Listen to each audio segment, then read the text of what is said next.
अगर आपका ताल्लुक टीचिंग के प्रोफेशन से है, चाहे वो डे केयर वर्कर हो, प्राइमरी स्कूल टीचर हो, सेकेंडरी स्कूल टीचर हो या फिर यूनिवर्सिटी लेक्चरर हो, तो आप एलिजिबल हैं ऑस्ट्रेलियन परमानेंट रेजिडेंसी के लिए via Australian skilled immigration category.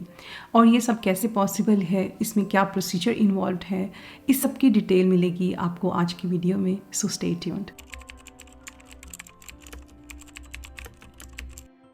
Hello everyone, welcome to my Australian skill immigration series. मेरा नाम है Arbab Tufail. By qualification I am a PhD doctor, by profession मैं इंजीनियर हूँ।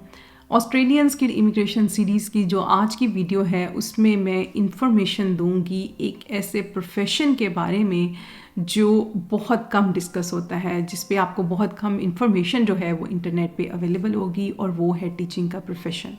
जी हाँ, जो टीचर्स हैं, चाहे वो डे केयर वर्कर्स हों, प्राइमरी या सेकेंडरी स्कूल टीचर हों या यूनिवर्सिटी लेक्चरर हों, वो जो हैं वो एलिजिबल हैं ऑस्ट्रेलियन स्किल्ड इमिग्रेशन के लिए। वो उस पर अप्लाई कर सकते हैं एंड देन वो परमानेंटली ऑस्ट्रेलिया मूव हो सकते हैं। आज की वीडियो में आपको वो सारी इंफॉर्मेशन मिलेगी जो टीचर्स के लिए रिक्वायर्ड है अगर वो ऑस्ट्रेलियन स्किल्ड इमिग्रेशन को कंसिडर कर रहे हैं।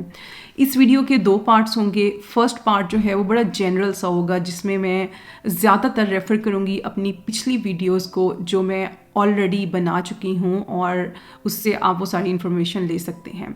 जो सेकंड पार्ट है वो बहुत इंपॉर्टेंट पार्ट है, और वो है कि टीचर्स के लिए स्किल असेसमेंट जो है वो कैसे हो सकती है, कौन सी असेसिंग अथॉरिटीज़ या असेसमेंट बॉडीज़ हैं जिससे आप अपनी स्किल असेसमेंट करवा सकते हैं, उनका प्रोसेस क्या है, उनका फ़ी स्ट्रक्चर क्या है, वो सारी इन्फॉर्मेशन मिलेगी आपको आज की वीडियो में। सो हम इस वीडियो को शुरू करते हैं, और फर्स्ट पार्ट में मैं एक्सप्लेन करती हूँ ऑस्ट्रेलियन स्किल इमिग्रेशन का प्रोसेस। ऑस्ट्रेलियन स्किल्ड इमिग्रेशन जो है उसमें 3 वीज़ाज़ आते हैं, सब क्लास 189, सब क्लास 190 और सब क्लास 491। ऑस्ट्रेलियन गवर्नमेंट ने एक लिस्ट जो है प्रोफेशन की वो रिलीज़ की हुई है, जिसे हम सोल कहते हैं या स्किल ऑक्यूपेशन लिस्ट कहते हैं। उसमें जो है वो 1000 प्लस आप कहने के प्रोफेशन हैं। अगर आपका प्रोफेशन उस लिस्ट में है तो आप ऑस्ट्रेलियन स्किल्ड इमिग्रेशन के लिए एलिजिबल हैं। वंस यू नो कि आपका प्रोफेशन उस लिस्ट में है, तो नेक्स्ट स्टेप होता है कि आप ये चेक करें कि आप जो है वो किस वीज़ा के लिए अप्लाई करना चाहते हैं, सब क्लास 189, सब क्लास 190 या सब क्लास 491 के लिए। इन तीनों वीज़ा की जो डिटेल है वो ऑलरेडी मैं एक अपनी अलग से वीडियो में डॉक्यूमेंट कर चुकी हूँ, और मैं यहाँ पे उसका लिंक भी दे दूँगी, आप प्लीज़ उस वीडियो को जाके चेक कर सकते हैं।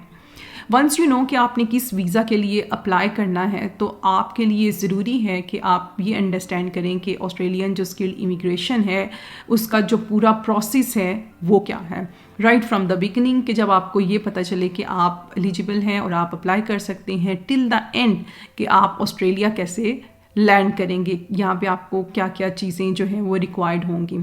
ये सारी इन्फॉर्मेशन भी मैं अलग से एक वीडियो में डॉक्यूमेंट कर चुकी हूँ, उसका भी मैं लिंक दे दूँगी, आपने उससे भी जाके देख लेना है if you want to learn more about the whole process.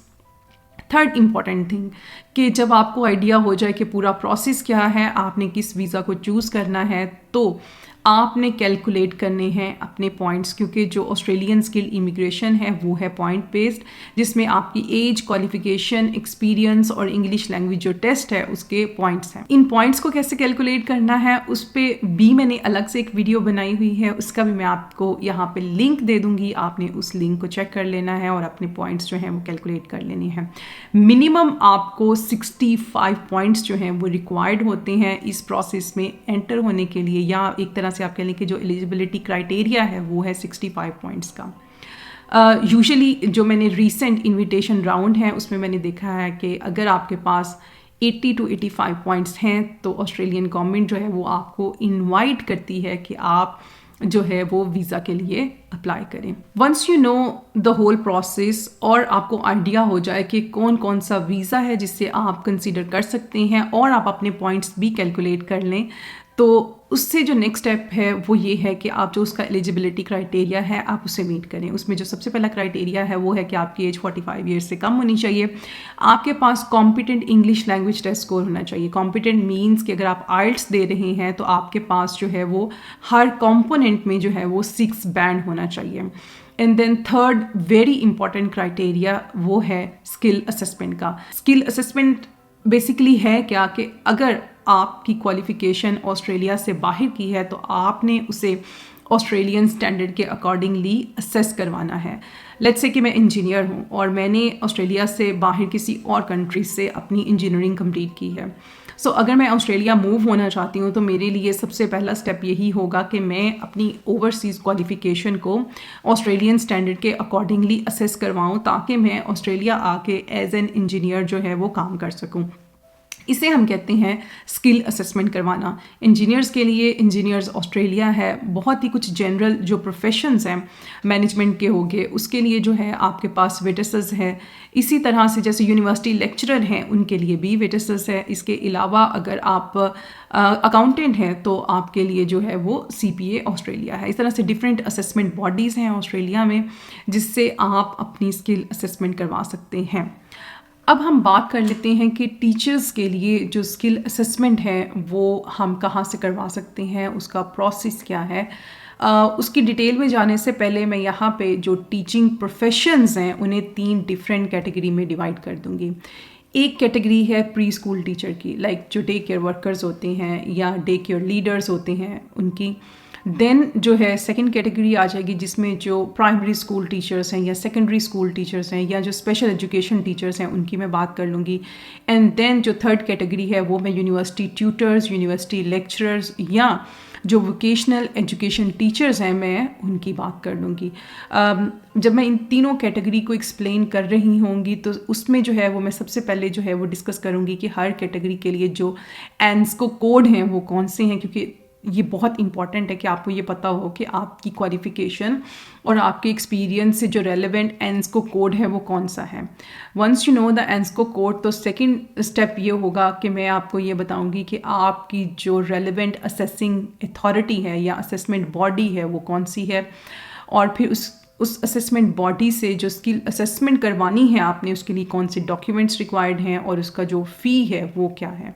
ये सारी चीज़ें मैं एक्सप्लेन करूँगी वन बाय वन जो ये जो तीनों कैटेगरीज हैं उनके लिए। सबसे पहले हम बात कर लेते हैं कैटेगरी 1 की। ये उन टीचिंग प्रोफेशनल्स की है जो प्री स्कूल से रेलेवेंट हैं। अभी आपकी स्क्रीन पे जो है वो टाइटल्स आ रहे होंगे और साथ में उनके एंस्को कोड आ रहे होंगे। ये जो टाइटल और एंस्को कोड हैं वो प्री स्कूल जो टीचिंग प्रोफेशनल्स हैं उनसे रेलेवेंट हैं। अब इन प्रोफेशनल्स के लिए जो असेसमेंट बॉडी है उसका नाम है Australian children's education and care quality authority.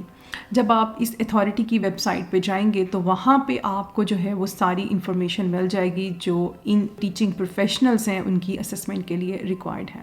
Overall skill assessment के लिए जो डॉक्यूमेंट्स आपको रिक्वायर्ड हैं उसमें सबसे पहले पासपोर्ट है या आपकी फ़ोटो ID या बर्थ सर्टिफिकेट आपको चाहिए है।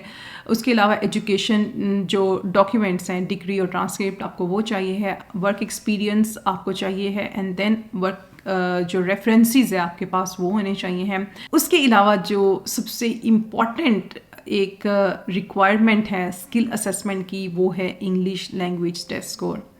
या तो आपका जो ताल्लुक़ है वो किसी ऐसी कंट्री से हो, 6 डिफरेंट कंट्रीज़ उन्होंने मेंशन की हैं जिसमें US, UK, कनाडा, ऑस्ट्रेलिया है। अगर आपका ताल्लुक़ इनमें से किसी एक कंट्री से है तो वेल एंड गुड, फिर आप जो है वो इंग्लिश लैंग्वेज जो रिक्वायरमेंट है उससे एग्जम्प्टेड है। अदरवाइज़ जो है वो आपने इंग्लिश लैंग्वेज टेस्ट जो है वो देना है और उसमें जो एप्लीकेबल है वो IELTS ही है। और उसका क्राइटेरिया ये है कि आपने रीडिंग और राइटिंग में 7 ईच लेना है, लिसनिंग एंड स्पीकिंग में आपका 8 ईच आना चाहिए। अगर आप इस इंग्लिश लैंग्वेज टेस्ट की रिक्वायरमेंट को मीट करते हैं तब ही आप स्किल असेसमेंट करवा सकते हैं। जब आप अपनी सारे डॉक्यूमेंट्स रेडी कर लें स्किल असेसमेंट के लिए तो फिर आप ऑनलाइन जो एप्लीकेशन फॉर्म है उसे फिल करेंगे। स्किल असेसमेंट फ़ी है आप उसे पे करेंगे, वो अभी आपकी स्क्रीन पे भी आ रही होगी। सो करंट ये फ़ी स्ट्रक्चर है, आप इसे फॉलो करेंगे and then you submit your application and once you get the positive outcome तो फिर आप जो है वो अपने नेक्स्ट स्टेप पे जा सकते हैं जो कि है EOI सबमिशन का। अब हम बात कर लेते हैं सेकंड कैटेगरी की जो कि उन टीचिंग प्रोफेशनल्स की है जो या तो प्राइमरी स्कूल या फिर सेकेंडरी स्कूल में टीचिंग कर रहे हैं। अभी आपकी स्क्रीन पे जो है वो 7 डिफरेंट टाइटल्स आ रहे होंगे और उनसे रेलेवेंट एंस्को कोड आ रहे होंगे। ये जो 7 के 7 टाइटल्स हैं, इनके लिए जो असेसमेंट बॉडी है वो है Australian institute for teaching and school leadership, जिसे AITSLB कहते हैं। AITSL की जो स्किल असेसमेंट की रिक्वायरमेंट है, उसमें जो डॉक्यूमेंट्स आपको रिक्वायर्ड हैं, सबसे पहले तो आपको पासपोर्ट चाहिए है, साथ में आपको फ़ोटो ID या बर्थ सर्टिफिकेट चाहिए है। उसके अलावा आपके जो एजुकेशनल डॉक्यूमेंट्स हैं आपको वो चाहिए हैं। उसके साथ साथ आपको teaching experience, teaching reference letters चाहिए हैं। And the most important thing is कि आपको इंग्लिश लैंग्वेज टेस्ट स्कोर चाहिए है।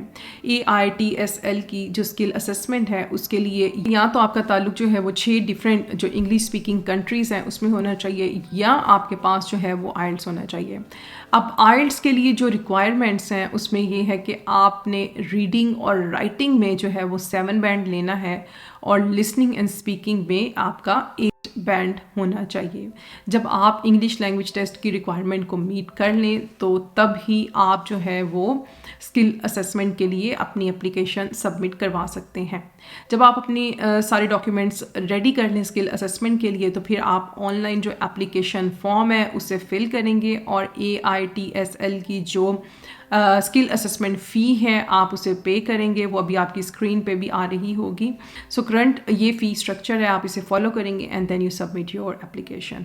And once you get the positive outcome, तो फिर आप जो है वो अपने नेक्स्ट स्टेप पे जा सकते हैं, जो कि है EOI सबमिशन का। अब हम बात कर लेते हैं थर्ड कैटेगरी की, जो कि उन टीचिंग प्रोफेशनल्स की है जो या तो यूनिवर्सिटी लेक्चरर या ट्यूटर हैं, या वो वोकेशनल एजुकेशन टीचर के तौर पर काम कर रहे हैं। अभी आपकी स्क्रीन पे जो है वो डिफरेंट टाइटल्स आ रहे होंगे और साथ में उनसे रेलेवेंट जो एंस्को कोड हैं वो आ रहे होंगे।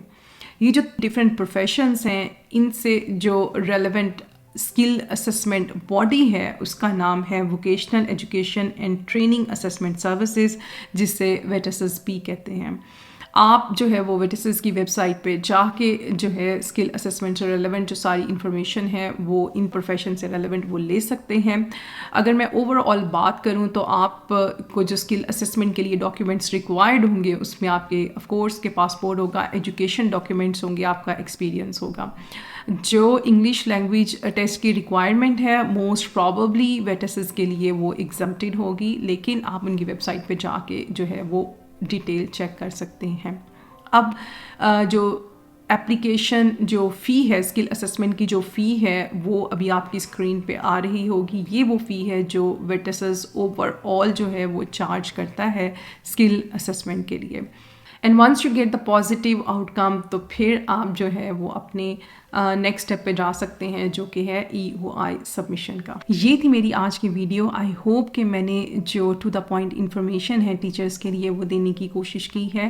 अगर आपको मेरी ये वीडियो अच्छी लगी है तो प्लीज़ इसे ज़्यादा से ज़्यादा टीचर्स के साथ शेयर करें, मेरे चैनल को सब्सक्राइब करें, बेल आइकन को हिट करें, और अब आपसे मुलाकात होगी अगली वीडियो में। Till then take care, bye bye.